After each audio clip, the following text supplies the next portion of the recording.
Hawks lose 4-3 to the Vegas Golden Knights. It's honestly, Hawks don't know how to stay consistent. They had momentum after the entire second period. They scored a goal to make it their first ever lead versus the Golden Knights in franchise history. But don't hold it. Crow played probably one of his best games in a long time tonight. I know I say in the review saying, why is Corey Crawford playing this game? He should not be playing back-to-back nights. But then you'll see why after the second intermission. Hawks lose 4-3 to the Golden Knights. It's a rough one. I know. Hawks are having a confidence issue, and it's showing big time. It's time to find confidence, and confidence comes in hard. It comes hard in this league, and this team clearly does not have it. Hopefully they can find it, but it's been a rough time. 6 in a row for the Hawks on losing. This is the team that started the losing streak continues the losing streak. Vegas beat us in the first game of this losing streak, and now 6 games later, Hawks lose again to Vegas on the 6 in a row losing streak.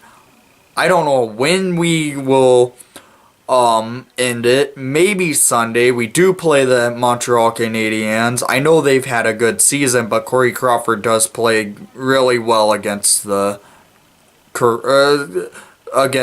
Canadiens, and he's undefeated against them, I want to say. So, here's the review for the Hawks coming up. Well, no start again by the Blackhawks. They clearly are showing that they're on a back-to-back. Jeremy Colleton's an idiot because Corey Crawford should not be playing back-to-back nights.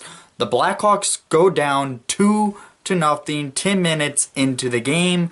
Is that new? No, because it happens every night. To start the scoring off, Riley Smith of the Golden Knights scores his 5th goal of the season, assisted by Pacioretty and Marchessault. And it was on a power play, 1 minute and 28 seconds into the game. Artem Anisimov was an idiot because he got the tripping and he tripped someone on the Knights in the offensive zone. You don't do that, and that will pay. And then at 8:14, Derek England scores his first goal of the season, and Corey Crawford was caught pinching his elbow again, and Hawks are down 2-0 after 10 minutes into the period. This team has no way in winning this game because we don't know how to play defense or start a game. I don't know why Crawford's starting. It should have been Ward to start with, but see you in intermission. Hopefully a comeback's on.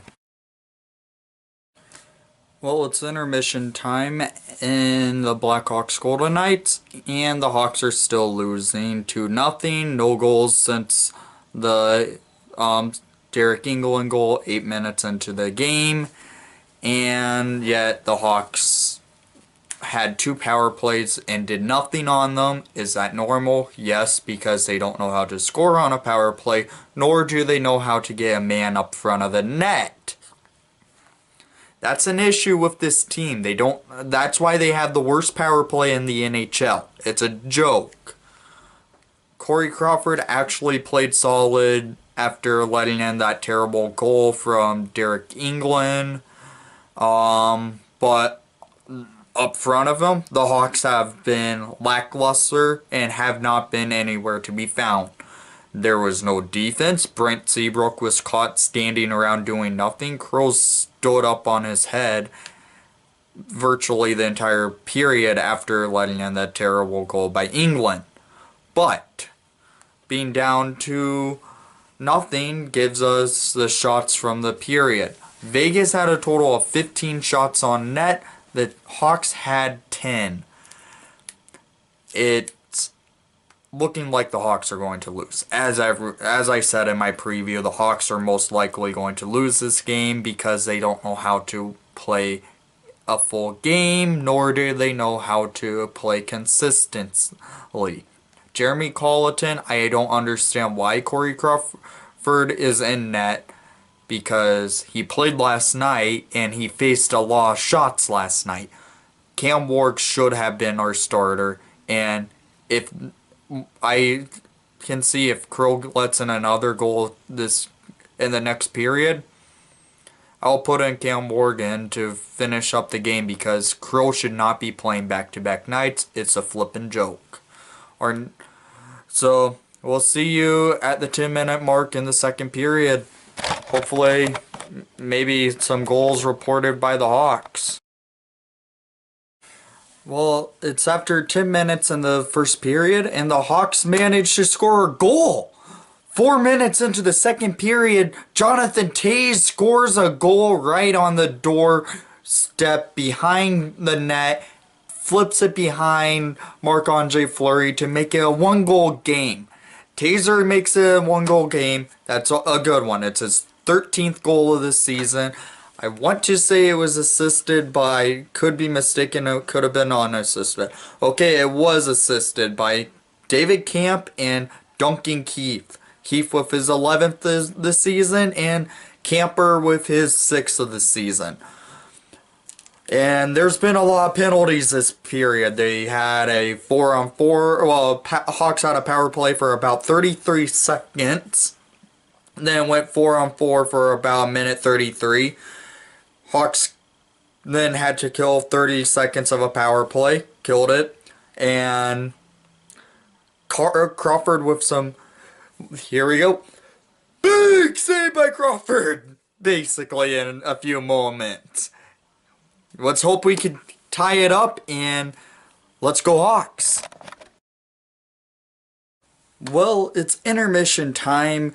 Second intermission of the Blackhawks Golden Knights, and the Hawks managed to tie the game 2-2 after 2. This happened last night, but I feel like this is a little different story. Hawks are playing a little more chippy, like they have a chip on the shoulder tonight, because last time the Hawks faced Vegas, they did get blown out. Corey Crawford's been playing on his head tonight, and the player to score the game-tying goal was Dylan Strome from a weird angle shot, and the assist went to Patrick Kane and Duncan Keith. Keith has a 2-point night now. Strome, with his 3rd goal in a Blackhawk uniform, makes it his 6th goal of the season, and it's Patrick Kane's 19th assist of the season, and the goal came at 16:15 remaining, 16:15 in the second period. But let's talk about the disallowed goal that happened. Corey Crawford, Brendan Martinson, I don't remember the Vegas player that got involved with it. The Vegas player shoved Martinson into Corey Crawford. The netting went way off. The refs then had to talk it out, see if it was a goal or not. They then first counted it, then... Well, we're saying they thought it was a good goal. Then Hawks challenged it. And it clearly showed goalie interference. The Hawks managed to make it come out of the second period 2-2, but it could have been 3-2 if the goalie interference was not awarded, was not given. It's rare for the Hawks to get a call in their favor. It's usually the opposition, I've noticed in the past few years. But let's go over the shots. Vegas has a total of 26 shots in the game, and the Hawks have a total of 27. It's been a close game. There's been a lot of penalties this game. It's been back and forth in the second period, but edge on the Hawks side because they managed to come back in the game. I feel like with the chip on the shoulder coming off of a game they could have won last night against the Ducks and coming into Vegas less than a week after getting blown out by the Golden Knights a few days ago, I think they want to prove themselves. This is a game to prove anything's possible with a team that's been lackluster so far. It is the second intermission. Anything can happen. I feel hopefully I will stay confident by the by the 10-minute mark of the third because we've had issues in the third period. It's well known, but I think the Hawks. I hope the Hawks have a chance in coming out with at least a point on the standings. We haven't got one of those in a while. So stay tuned till the 10-minute mark of the third period. Well, it's about 10 minutes remaining in the regulation time, and the Hawks just took the lead over the Vegas Golden Knights. The first time in team history the Blackhawks have a lead over the Golden Knights. Artem Anisimov scores with 7 at the 7:14 mark in the third period for his 6th goal of the season, unassisted because he stole the puck from Vegas, got it behind Fleury, and Hawks took the lead 3-2 currently with about 11 minutes remaining, about 10 minutes remaining in the third in regulation time. Hopefully we hold this. So stay tuned and hopefully Hawks basically, I'm not saying it yet. Well, the Hawks are down currently with a minute 45 remaining in regulation. It's Hawks end up giving up the goals to Jonathan Martinsor, his 11th of the season, assisted by Smith and Theodore at 7:55 in the third period. So a few seconds after the Anisimov goal.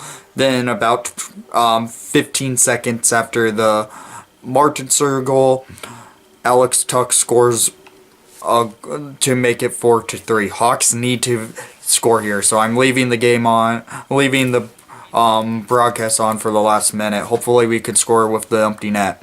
Crow's off the ice right now. It's Kane sets it up, goes over to Saad up to Keefe to Saad fires. Fleury sends the puck up into the netting. Puck is in the 1 minute 28 seconds remaining. Hawks have a chance here still. We have to get, if the Hawks can hold it into offensive zone, we have a chance. We do have 5 goals that came from scoring empty netters to come back in games to force overtime. We can do it. Come on, Kane. Fleury just made a big save. Kane just sniped it from the blue line. Minute 22 remaining in regulation. Hopefully we can pull this off. And to be honest, if the Hawks lose to the Knights, who we have had issues against, but still. Come on, Taze.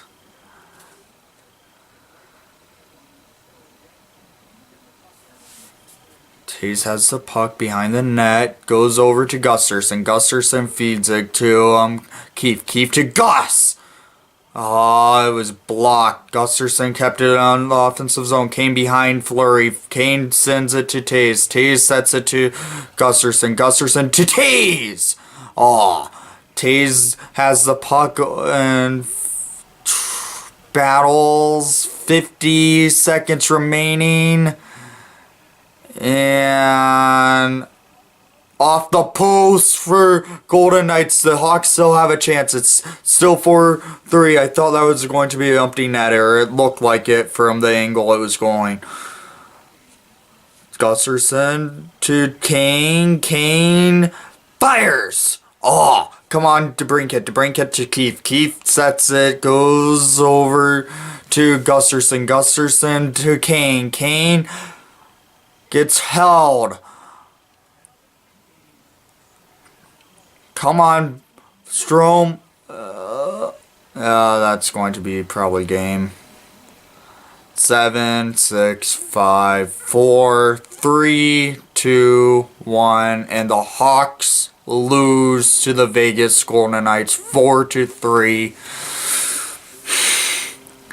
They blew it when they had the chance to take advantage from score or leading, having their first ever lead versus the Golden Knights in franchise history. It did not work out. Hawks lost 4-3 to the Golden Knights, and I'm kind of disappointed in how that went through. I wasn't going to do the last minute to do a play-by-play because until I thought maybe it would work out, but didn't. Hawks lose 4-3 to the Golden Knights, and frankly, this is how things go with the Hawks. They don't know how to finish off games when they do have a chance in lead, and when they do find a lead in a game. So shots on goal, Vegas had 36. The Hawks had 35. Power play, Vegas had 2 power plays and the Hawks had 4. Hawks never score on the power play, so it was 0 for 4 for the Hawks. For Vegas, it was 1 for 2. That's how they scored their first goal. So penalty minutes, Hawks had 4. Vegas had 8. Face-offs was on the Hawks side with 61% on the face-offs to Vegas's 39. Blocked shots, Vegas had 22. Hawks had 11. Takeaways, it was about even at 14-17 in Vegas's favor. Giveaways, it was dead even, 8-8. Hits, Hawks actually led this category 22-20. That's rare whenever the Hawks have more hits than opposition. They never do that. But now the Hawks are 9-16-5. I thought I would never see that record from the Blackhawks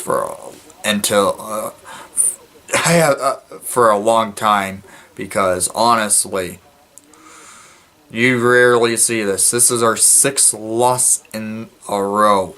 I want to make sure if that's correct. I believe that's 6 in a row the Hawks have lost. Is that new for the Hawks? No, because they had a 8-game losing streak earlier this season. It is 1, 2, 3, 4. Wait, what?